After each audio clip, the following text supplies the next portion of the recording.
صاحبوں، کیا آپ نے غور کیا ہے کہ ہم بہت سارے ہندی اور اردو الفاظ غلط بولتے ہیں؟ اب دیکھیے نا، اصل لفظ ہے رہنا، لیکن ہم اسے رہنا کہتے ہیں۔ اصل لفظ ہے ٹھہرنا، لیکن ہم اسے ٹھہرنا کہتے ہیں۔ اور حد تو یہ ہے کہ اس تلفظ کی خرابی کو ہم درست کرنا بھی نہیں چاہتے۔ جانتے ہیں کیوں؟ کیونکہ یہ ہماری زبان کی وہ خاصیت ہے جو اسے نرمی اور نغمگی دیتی ہے۔ ہم نے اپنے ایک ویڈیو میں غالب کے شعر میں لفظ سحر کو سحر پڑھا، جس پر بہت سارے لوگوں کو اعتراض ہوا۔ تو آج کی بات لفظ سحر یا سحر پر ہوگی۔ لفظ ٹھہرنا اور رہنا کو اگر آپ دیکھیں تو ان میں حقیقتاً زبر ہے، اور ہندی میں بھی انہیں ٹھہرنا اور رہنا ہی لکھا جاتا ہے، لیکن بولتے وقت ہم انہیں ٹھہرنا اور رہنا کر دیتے ہیں۔ ان دونوں الفاظ میں آپ نے حرف علت یعنی واول کا تبدیل ہونا دیکھا، یعنی زبر کا زیر ہو جانا اردو اور ہندی کے علاوہ بہت ساری برصغیر کی زبانوں کی خاصیت ہے۔ یقین جانیے کہ زبر کے زیر ہونے سے زبان زیر و زبر نہیں ہوتی۔ جس طرح ٹھہرنا کو بدلا گیا، اسی طرح بہت سارے عربی الفاظ کو بھی بدلا گیا، جیسے زہر کو زہر کہتے ہیں، شہر کو شہر کہتے ہیں۔ اردو ہندی میں جب کہیں ہ کی آواز کے پہلے یا بعد میں ا کی آواز آتی ہے تو اسے اے کی آواز سے بدلنا ہماری زبان کی خو ہے۔ اسے لنگوسٹکس میں واول شفٹ کہتے ہیں۔ جب انسان بولتا ہے تو اس کا منہ قدرتی طور پہ کم سے کم مشقت کا راستہ چنتا ہے۔ جی ہاں، قانون بقائے توانائی یا law of conservation of energy یہاں بھی جاری و ساری ہے۔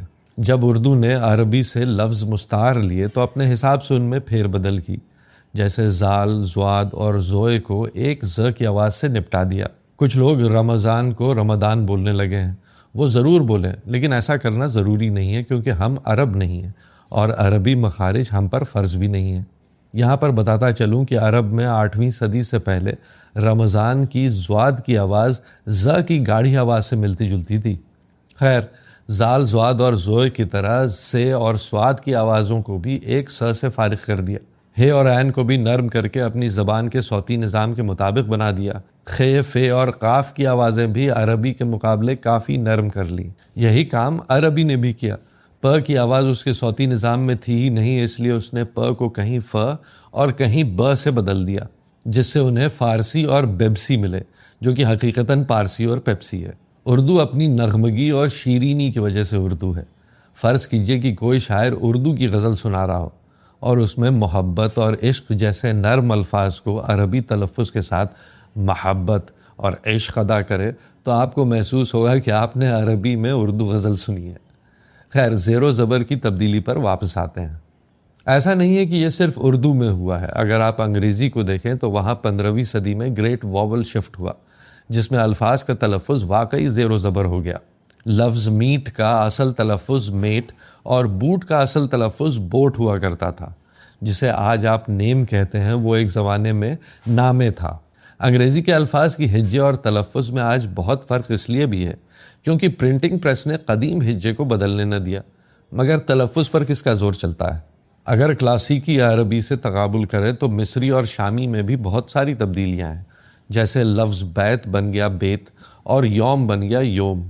ترکی اور آذربائیجانی میں بھی عربی کے الفاظ میں زیر کو زبر کیا گیا اور وہاں بھی سحر کو سحر کر دیا گیا۔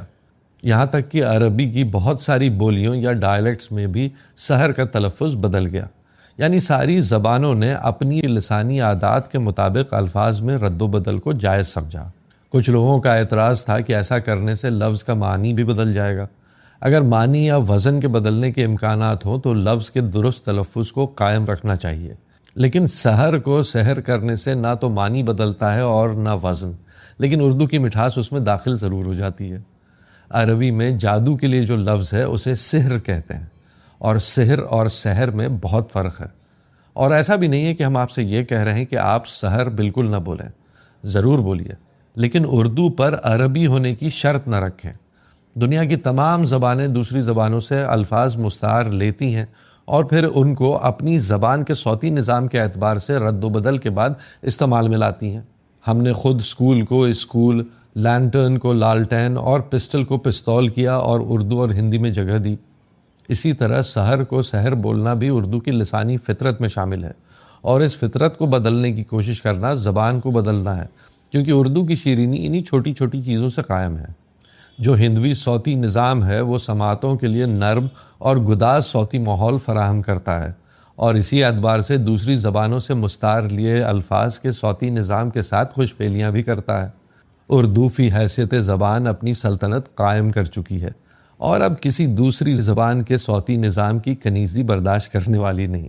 اردو کے اپنے مخارج ہیں اور اپنے صوتی رویے، جو کہ ان الفاظ پر بھی لاگو ہوں گے جو اردو نے دوسری زبانوں سے اختیار کیے۔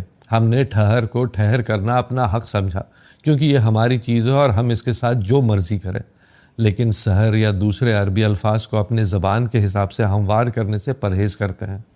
یہ اس لیے بھی ہو سکتا ہے کیونکہ ہم ان الفاظ کو کئی صدیوں کے استعمال کے باوجود اپنا نہیں مانتے، اور انہیں ایسے تبرکات کا درجہ دیتے ہیں جن میں ذرا سی بھی پھیر بدل ان الفاظ کی بے حرمتی ہوگی۔ حقیقت تو یہ ہے کہ زبانیں بھی انسانی معاشرے کی طرح ہوتی ہیں اور الفاظ اس کے فرد۔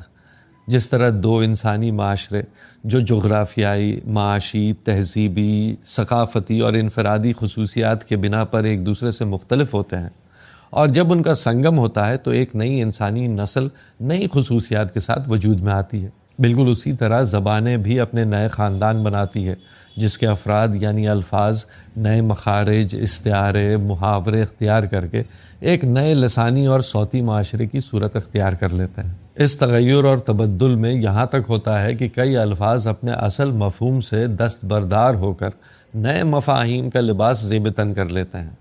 اس عمل سے الفاظ مرتے نہیں بلکہ نئے رنگ روپ میں بالکل اسی طرح ڈھلتے ہیں جیسے انسانوں کی بہت ساری نسلیں اس زمین پر آباد ہو گئیں۔ مثال کے طور پر ہند آریائی نسلیں، اینگلو سیکسن، انڈو یورپین نسلیں وغیرہ۔ تو صاحب خلاصہ یہ کہ جب کوئی لفظ سرحد پار کر کے کسی دوسری زبان کی بستی میں شہریت اختیار کرتا ہے تو وہ زبان اسے محض رہنے کی جگہ نہیں دیتی بلکہ اس کا نیا لوکل شناختی کارڈ بھی جاری کرتی ہے۔ اب اگر اس لفظ پر یہ شرط رکھ دی جائے کہ وہ اپنے پرانے ملک کے لہجے میں ہی بات کرے تو یہ اس لفظ کے ساتھ زبردستی ہے اور اس زبان کے ساتھ زیادتی۔ اس کے بارے میں آپ کا کیا خیال ہے؟ ہمیں کمنٹ میں ضرور بتائیے، اور اگر ریڈیو اردو کو لائک اور سبسکرائب نہیں کیا ہے تو وہ بھی کرتے جائیے۔ بہت بہت شکریہ۔ آداب۔